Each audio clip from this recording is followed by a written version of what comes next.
শৃঙ্খলা বাড়াই দেওয়া উচিত।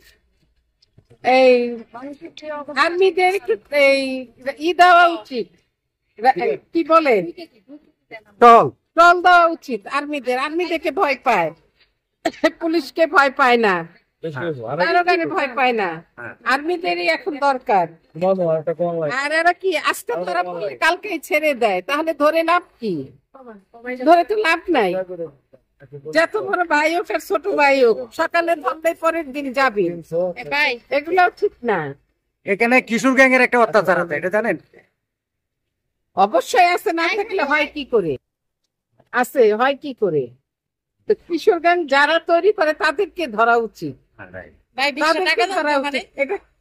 কিশোর গ্যাং হার বাপ মায়ের আগে রাস্তায় সেনাবাহিনী পিটাইবো, তোর পোলা তো খারাপ কে, পোলা কেন ভালো করছ? আগে গার্জিয়ান রে পিটাইবো, আগে গার্জিয়ান রে পিটাইতে হইব, পরে কিশোর গ্যাং এর, পরে আগে গার্জিয়ান বাপেরে মায়েরে।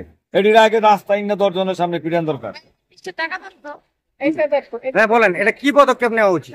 এটা কড়াকড়ি প্রশাসনের পদক্ষেপ নেওয়া উচিত। আর এদেরকে ধরলে জামিনও দেওয়া উচিত না। জামিন পায় এদের লাই পাইরা, যাদের বড় ভাই যারা লিডার যারা, এরা জামিনে আনে, এরা করতে সাহস পায়।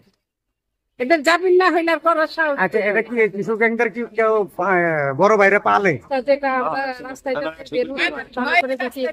আপনাকে ভয়ে বের হইতে পারি না, সারাক্ষণই আতঙ্কের মধ্যে থাকি। কিশোর গ্যাং হয়ে কেউ জন্ম নেয় না, এদেরকে যদি কেউ পালে তাদেরকে ধরা উচিত। আমরা চাইবো তাদেরকে ধরা উচিত।